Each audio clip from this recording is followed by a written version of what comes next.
This show can be quite difficult to understand. There are a lot of plot points to remember and a lot of characters to follow, but I believe the messaging is very simple. This show was released in the late 90s, right at the advent of the internet. Quite obviously, this event has really changed the entire world. The show has rightfully been seen as an intricate meditation on this changing landscape, while injecting a lot of sci fi into it to further the messaging.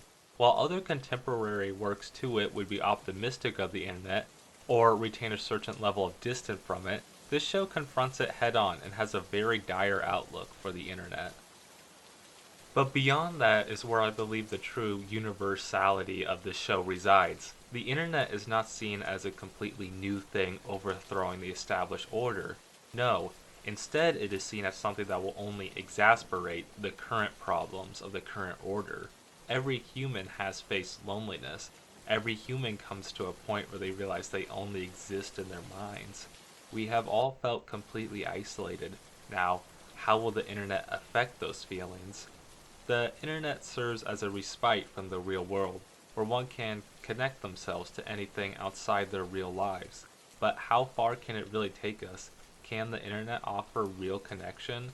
According to Lane's father, the internet is only a means of advanced communication, and as such cannot offer the same real connection that the real world can give us.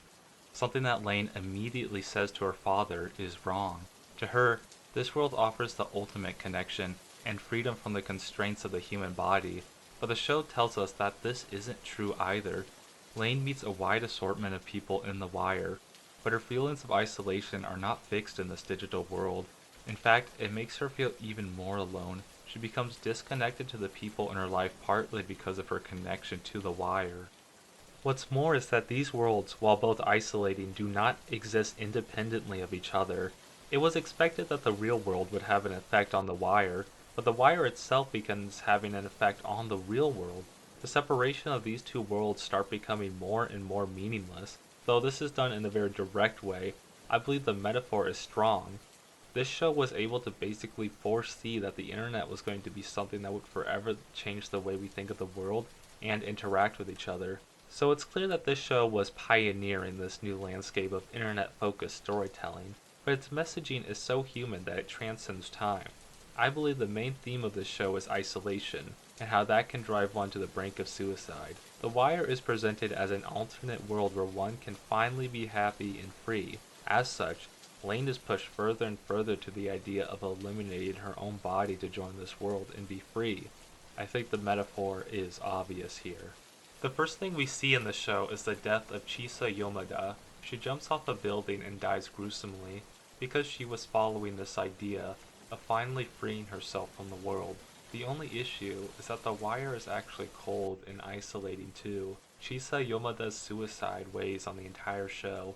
Its presence is what starts off everything. In her final seconds, she seems happy to let go, but we see her again towards the end of the show, and her outlook has changed significantly. Masami Eri tries to lure Lain into killing herself, telling her that death is quick and that she would be happier afterwards. However, Chisa appears too. She doesn't say as much as Eri, but she speaks more hauntingly and powerful words. She tells Lain that death is actually extremely painful, and not to do it. These words have a profound effect on Lain and convinces her to live. This show, despite its dark art style and themes, becomes so beautiful in these scenes. This setup of someone who has already committed suicide, sadly telling someone else to not do what they have done because they regret it, is visceral and human. Throughout this story, we are being told to just let go of the human body and free ourselves from this terrifying and paranoid world. The show doesn't even really offer a counter-argument to this claim. Why not free ourselves from our bodies? If we are, as the show so clearly says, nothing more than a bunch of cells activating, transmitting, and receiving signals, then if we can leave our minds and go elsewhere, why not?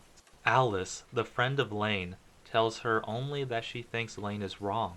That's it. She doesn't articulate that reason. She just says that it seems wrong to her. What a poor argument. You'd think it would be over for Lain here. But it isn't. Hayao Miyazaki once said, We tend to think that unless we can explain everything in words, we cannot rationalize things.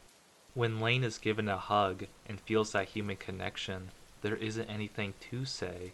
That hug, that show of love, is unachievable in The Wire. It's not strictly needed to be alive, but when trying to cope with this often unforgiving world, a hug is a real help. And just a side note, but the artwork in the show is really good. It reflects the emotion of each scene. Oddly, it reminds me of how scary being awake at night used to be when I was a really little kid. Combined with a sense of dread with the themes and how it never breaks atmosphere, the show is very unsettling. That and the masterful writing really makes the messages come through. Anyway, end of side note. Then again, what really are we? Why exist? What is existence? Lain comes to the conclusion that she only exists in the minds of others. If no one remembers her, then she doesn't exist. She comes to the conclusion that this will be the best outcome for everybody. After using her powers, she resets the world. All those that died in the course of the series are alive again, and her friend Alice is unaware that she ever had a friend named Lain. While this choice is certainly questionable, it is understandable. So much pain and tear had been inflicted onto the world, and much of it centered around Lain. So, even after receiving human connection after thinking she had lost everyone, she still can't bear to see the world as it is with her in it. In this new state, she becomes lost and falls deeper and deeper into sadness. Yet, her father, who had turned out to be an agent and not her actual father, finds her. In the course of his work, he came to actually love Lain like his own daughter. When time is reset, he can feel that something is missing. He feels the loss of Lain, even though he can't describe it or articulate it. And when Lain is at her lowest, completely alone in the world, her father finds her. Even in this world where Lain can manipulate and delete memories, she can't hide her presence. The people in her life still miss her. This scene is somewhat psychedelic. I believe in the context of the show that it really happened. But if we say it didn't, my point still stands. Alice recognizes that something is missing, and years later she recognizes Lain. Even though she never actually finds out again who Lain is, that connection was never truly severed. Ultimately, I believe the show is just telling us to keep going, even if it seems nothing would change if we left, even if we think it is better for us in the world if we left it. It isn't. Even though we may just be an algorithm or a program, whether in the biological sense or AI sense as Lain, life is still special and meaningful.